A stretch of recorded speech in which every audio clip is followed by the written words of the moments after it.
다양한 질환에 대해서 살펴보는 시간 데일리 건강 시작하겠습니다. 오늘 모실 우리 집 주치의는요, 한의학 박사 이진원 원장이십니다. 안녕하세요. 네, 안녕하세요. 한의사 이진원입니다. 네, 반갑습니다. 자, 오늘 어떤 질병을 주제로 얘기 나눠볼까요? 네, 오늘은 위와 장 외벽에 독소나 유해물질이 쌓이면서 위장이 굳고 제 기능을 못하게 되는 상태, 담적에 대해 알아보는 시간 준비했습니다. 만성 소화불량, 역류성 식도염, 과민대장 증후군과 같이 다양한 위장 관련 질환들을 유발하는 원인 중 하나라고 생각하시면 되는데요. 한의학에서는 담적을 어떻게 보고 치료하는지 알아보도록 하겠습니다. 네. 자, 오늘은 이 담적을 주제로 얘기 나눠볼 텐데요. 앞서서 담적이 여러 위, 장 관련된 질환들을 유발하는 원인이다라고 말씀을 하셨습니다. 자, 그렇다면 담적이 생기는 원인은 어디에 있습니까? 네, 담적의 원인은 폭식, 과식, 급하게 먹는 거, 네. 야식, 그다음에 질 낮은 음식, 그리고 스트레스 등을 들 수 있습니다. 폭식이라든지 뭐 과식, 야식 등이 원인이라고 하면 이게 단순한 식습관의 문제일 수도 있습니까? 네, 다른 부분에 문제 없이 오로지 식습관 문제만으로도 담적이 생기는 경우가 있습니다. 네. 그만큼 담적과 식습관은 관련이 크다고 볼 수 있습니다. 그렇군요. 그러면 위장 관련된 질환은 사실 스트레스도 많이 영향을 주더라고요. 그러면 이 담적도 아무래도 스트레스 등과 영향을 좀 많이 받기도 하는지도 궁금한데요. 네, 물론입니다. 당연히 대부분 소화기 질환이 그렇듯이 스트레스 네. 영향을 굉장히 많이 받습니다. 네네. 그리고 유전적으로 담적과 관련된 질병 능력이 취약한 경우에는 지속적으로 스트레스가 심해서 건강에 많은 악영향을 받을 때는 약이나 뭐 잘못된 것을 먹어서 속이 나빠지는 경우, 뭐 이런 경우 담적이 보다 쉽게 쌓일 수 있습니다. 그렇군요. 그러면 뭐 위장 질환에 대한 어떤 가족력이 있다거나 아니면 가족 중에 만성 소화불량을 호소하는 사람이 있으면 이 담적이 있을 확률이 조금 더 높아지지 않을까라는 좀 생각도 드는데요. 이게 임상에서 볼 때는 어떻습니까? 네. 정확한 통계는 아직 연구 중이어서 정확하게 네. 나오지는 않았지만 임상적으로 보았을 때 그런 경향이 높다는 의견이 우세합니다. 특히 부모님 영향은 유전적인 영향뿐만 아니라 식습관을 아이들과 함께 공유하기 때문에 아주 중요하다고 볼 수 있습니다. 그러니까 비슷한 식습관을 가지고 있기 때문에 가족력이 또 있을 것이다라고 좀 추측을 하시는 것 같은데, 그러면 이 식습관이 실제로 이런 위장장애에 연관이 있을 것 같은데 어떤가요?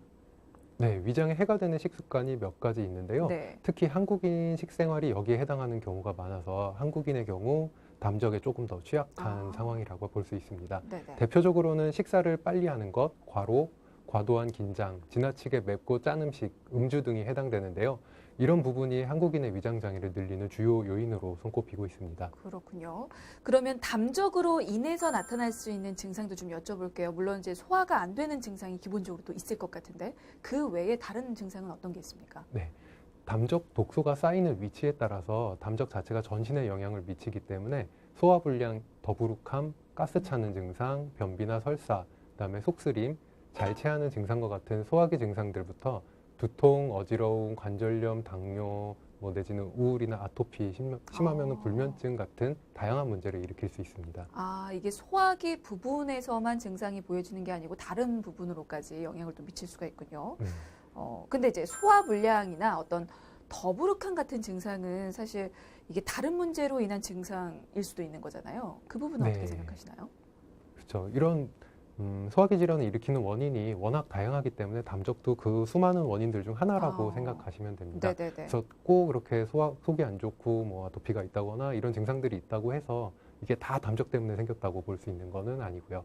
다만 이런 뜬금없는 증상들이 여기서도 나타나고 여기서도 나타나고 복합적으로 온몸에서 나타날 경우에는 담적일 가능성이 높다고 볼 수 있겠습니다. 그렇군요. 네, 사실 말씀해주신 담적의 증상이 워낙 다양했고요. 그리고 이제 소화기 질환 자체가 약간 증상들이 또 비슷하기 때문에 이 담적과 구분돼야 할 질환이 있다면 어떤 게 있을까요? 네. 한의학에서는 담적과 헷갈리기 쉬운 개념으로 식적이라는 게 있습니다. 네. 식적은 흔히 뭐 체했다라는 표현 비슷하게 단순히 너무 많이 먹거나 아니면 안 좋은 음식을 계속 먹어서 위장이 망가지는 상태를 의미하는데요. 네네. 이제 담적은 이런 상황이 오래되거나 아니면은 여기서 상태가 더 나빠지면서 위장 외벽까지 굳어지는 상황을 의미하기 때문에 감별이 필요합니다. 그러니까 식적이 오래되거나 발전이 되면 담적이 된다고 볼 수가 있겠군요. 네, 그렇습니다. 그러면 담적은 꼭 식적을 거쳐야 발생하는 겁니까?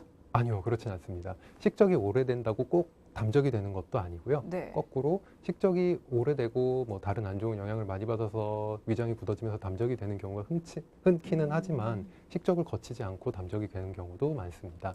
뭐 예를 들어서 운동 부족이나 과로, 만성 스트레스, 유전 요인 등 굉장히 많은 원인들이 담적을 형성하는데 주요한 영향을 미치고 있습니다. 담적이 생겼을 때 그걸 일시적인 현상으로 볼 수도 있습니까, 혹시? 담적 자체가 오랜 기간에 걸쳐서 형성되는 병이기 때문에 한 번 담적이 있는 분이라면 이 상태까지 굉장히 뭔가 내가 잘못 생활해 온 게 크다 이렇게 보시면 됩니다. 그래서 일시적으로 생긴다고 보기는 어렵습니다. 그렇군요. 자, 그러면 이제 우리가 흔히 헛배 부른다 뭐 이런 표현을 쓰는데 담적이 있으면 이렇게 소화 문제뿐 아니라 섭식장애도 생길 수가 있을까요? 네. 담적으로 인해서 소화가 안 되고 입맛이 없어질 수는 있는데요. 흔히 이야기하는 뭐 거식증이나 폭식증 같은 섭식 장애와는 직접적으로 담적이 거기에 큰 영향을 주지는 않습니다. 근데 다만 반대로 이런 거식증, 폭식증 같은 섭식 장애 때문에 불규칙한 식사가 반복되면서 담적이 생기는 경우는 있을 수 있습니다. 그렇군요. 네. 근데 사실 이게 얼마나 검사로 잘 드러날까 하는 그런 걱정도 되는데 일반적인 검사로는 확인이 되지 않을 것 같아서요. 이게 위 내시경상 정상인데 담적일 수도 있는 거 아닐까요? 네. 담적이라는 질병 자체가 내시경을 보았을 때 드러나지 않았지만 증상이 많이 안 좋은 분들이 너무 많기 때문에 그렇죠. 연구되면서 발견된 질환입니다. 네네. 따라서 그 위 내 점막만 바라보는 내시경 검사로는 위 안쪽 벽층에 문제가 있는 담적을 진단할 수는 없습니다. 따라서 당연히 내시경이 정상인데 담적으로 진단되는 경우는 굉장히 많다고 할 수 있습니다. 그렇군요. 그리고 담적이 이제 뭐 역류성 식도염뿐만 아니고 뭐 어떤 장애, 염증성 질환이라든지 대장암 같은 그런 큰 어떤 질환의 원인이 될 수도 있는 건지도 좀 답변 부탁드릴까요? 네. 담적은 위장에서 시작되긴 하는데요. 전신으로 퍼지는 성질을 갖고 있기 때문에 전신에 병을 일으키기도 합니다. 게다가 담적 자체가 어디 한 군데에 쌓이면 그 위치에 염증을 잘 일으키는 특성이 있어서요. 뭐 관절염이라든지 염증성 장염이나 위염 이런 질환들의 다양한 문제의 원인이 되고 있습니다. 특히나 뭐 이런 종류의 만성 염증들은 암 발생에 영향을 미친다는 연구 결과들이 요즘 많이 나오기 때문에 담적과 암이 무관하다고만은 할 수 없는 상황입니다. 그렇군요. 근데 사실 담적이 암은 아니잖아요. 어떤 네. 큰 질환의 원인일 뿐이어서 아마도 많은 분들은 그렇게 큰 질환이라는 생각은 또 못 하실 수도 있을 것 같아요. 그래서 치료가 필요하지 않다라고 생각하실 수도 있을 것 같은데요. 뭐 아무래도 진료 많이 보시니까 그런 환자들 많지 않습니까? 어떻습니까? 네, 정말 많습니다. 워낙 이게 만성적으로 오랫동안 고통받으면서 형성되는 질환이기 때문에 네. 이제 여기에 익숙해져서 이게 특별히 뭐 많이 어지러워서 이렇게 자꾸 넘어진다거나 아니면 속이 너무 안 좋아갖고 계속 먹기가 힘들다거나 이런 식으로 당장 큰 불편함이 있지 않으면 그냥 나중에 고치지 뭐 이렇게 생각을 하거나 아니면 원래 다들 그러고 사나 보다 하면서 네. 치료하지 않고 그냥 놔두는 경우가 많습니다. 아, 네. 그렇군요. 근데 사실 지금까지 이렇게 기나긴 질문을 드렸던 이유는 큰 병으로까지 발전될 수 있는 한 원인 질환이다라는 네. 걸 다시 한번 말씀을 드리기 위해서 지금까지 이렇게 긴 질문을 드렸고요. 사실 지금 이 질문이 무엇보다 가장 중요할 것 같습니다. 치료법 좀 여쭤보고 싶은데요. 사실 한의사시잖아요. 네. 네. 한의학적인 방법으로 담적을 어떻게 치료할 수 있는지 그 핵심을 좀 알려주실 수 있을까요? 네. 일단 위장이 굳어 있는 것을 담적이라고 우선적으로 표현을 하기 때문에 네네. 그 굳어 있는 위장을 풀어주기 위해 장내 독소를 제거하는 치료를 우선적으로 합니다. 그리고 위장 운동이 다시 잘 일어나서 소화도 잘 시키고 더 이상 독소가 쌓이지 않게끔 소화를 완전히 시킬 수 있게 도와주는 치료를 함께 하게 됩니다. 여기에 이제 염증 조절하는 치료를 병행하면은 거의 담적이 해결될 수 있다고 그렇게 보고 있습니다. 그렇군요. 구체적인 치료 방법들은 어떤 것들이 적용이 됩니까? 뭐 한약이라든지 식습관 조절 이런 부분이 가장 기본적으로 들어가게 되고요. 침이나 약침 아니면 온열요법 같은 것들도 함께 활용해서 치료하고 있습니다. 그럼 그런 치료 방법들은 개인에 따라서 처방 자체가 좀 달라지는 거죠? 네, 물론입니다. 담적이 형성되는 원인이나 과정, 그리고 담적이 쌓인 부위와 증상이 개인별로 차이가 크기 때문에 치료는 체질이나 병을 살펴서 다 다르게 들어가야 됩니다. 여러 요인을 고려하다 보면 완전히 똑같은 약을 쓰는 경우가 거의 없다고 볼 정도로 다양한 처방을 활용하게 됩니다. 네. 사실 이 담적이라는 질병 자체가 하루 이틀 동안에 생긴 질환이 아니고 여러 세월이 쌓여서 지금 생긴 질환이잖아요. 그만큼 사실 치료가 쉽지만은 않을 것 같은데 치료 기간을 어느 정도나 좀 생각을 해야 될까요? 네, 일단 이제 얼마나 오랜 시간 동안 담적이 형성되어 왔는지, 그 다음에 네. 얼마나 치료하기 어려울 정도로 단단하게 굳어 있는지 이런 것들에 따라서 치료 기간이 판이하게 달라지게 됩니다. 하지만 네.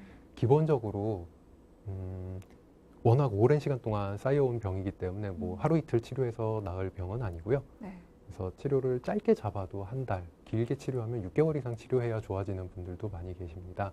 그리고 환자분이 얼마나 음식을 잘 가려서 드셔주시는지, 치료에 얼마나 열정적으로 따라와 주시는지 이런 부분도 치료 기간 차이에 많은 영향을 미치기 때문에 네, 일률적으로 뭐 이렇게 말씀드릴 수 있지는 않습니다. 그러니까 한마디로 담적 증상이 좀 경하면 경할수록 그리고 환자의 의지가 불타오르면 불타오를수록 네. 더 수월하게 치료가 가능하겠군요. 맞습니다. 알겠습니다. 그리고 사실 앞서서 담적이 뭐 역류성 식도염이라든지 과민대장 증후군 등의 어떤 질환을 일으키는 원인이라고 말씀을 해주셨는데, 네. 자, 그러면 그런 질환들이 동반이 되면 치료법 자체가 달라질 수도 있는 건지 좀 궁금하고요. 그리고 실제로 이제 뭐 그렇게 다른 질병으로 발전해서 내원하는 사례도 많은지 더불어서 두 가지 질문 좀 같이 드릴까요? 네.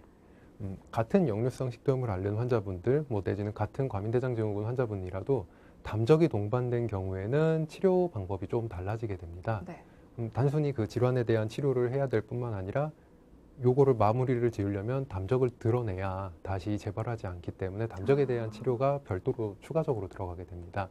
그래서 그리고 이제 아까 두 번째 질문에 대한 답은 담적은 그 자체로는 특별한 증상을 갖고 있지가 않습니다. 그래서 그냥 뭐 만졌을 때 배가 조금 단단하다든지 뭐 이런 식으로 막 나타나기 때문에 담적 하나만 갖고 병원에 내원하는 분들은 거의 안 계십니다. 그래서 대부분 담적이 다른 병을 유발해서 그 병을 고치려고 왔는데 알고 보니 담적이었다. 이렇게 되는 경우가 많다고 볼 수 있습니다. 그러면 정말 치료가 좀 쉽지만은 않을 것 같은데 네. 혹시 일시적으로 증상이 좀 호전됐다가 다시 담적 증상이 나타날 수도 있을까요? 네. 그런 경우가 굉장히 많습니다. 네. 왜냐면은 일단 치료가 들어가게 되면 네. 그 증상을 일으키던 문제를 약으로 빠르게 해결을 하게 됩니다. 네네. 그래서 당연히 담적 치료를 하게 되면 초반에 증상이 빠른 속도로 좋아지게 되는데요. 다만 그런 치료가 된다고 해서 몸에 있던 담적이 다 빠져나가는 걸 의미하는 건 아니기 때문에 네. 치료를 중단하고 가만히 놔두게 되면은 다시 담적 때문에 증상이 원래대로 되돌아오게 됩니다. 그래서 치료를 하실 때는 꼭 끝까지 담적을 완전히 없어질 때까지 장기적인 치료를 하시는 것이 좋습니다. 그렇군요.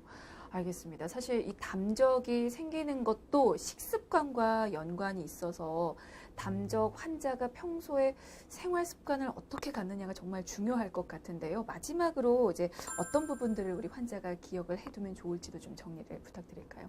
네. 일단 기본적으로 식습관이 가장 중요합니다. 천천히 먹고 소식하고 딱딱한 음식보다는 밥도 질게 해서 부드러운 음식을 먹는 것이 가장 좋습니다. 그리고 맵거나 짠 음식 같이 자극적인 음식 혹은 뭐 술이나 이런 음식들은 절대 금물하시는 게 좋고요. 항산화 식품을 평소에 많이 챙겨 드시는 것이 좋습니다. 그리고 운동은 많이 힘들지 않은 선에서 뭐 하루 30분에서 1시간 정도 양을 꾸준히 해주시는 것이 가장 중요합니다. 네, 알겠습니다. 자, 동의보감에서는 적을 일으키는 원인으로 가장 먼저 음식을 꼽고 있을 정도로 식습관이 굉장히 중요한데요. 당장 식습관을 바꾸시라는 그런 말이 아닙니다. 하지만 서서히 조금씩 개선해 나가려는 그런 노력이 중요하지 않을까라는 생각이 들었습니다. 자, 오늘은 담적에 대해서 살펴봤고요. 지금까지 한약 박사 이진원 원장이었습니다. 말씀 감사합니다. 감사합니다.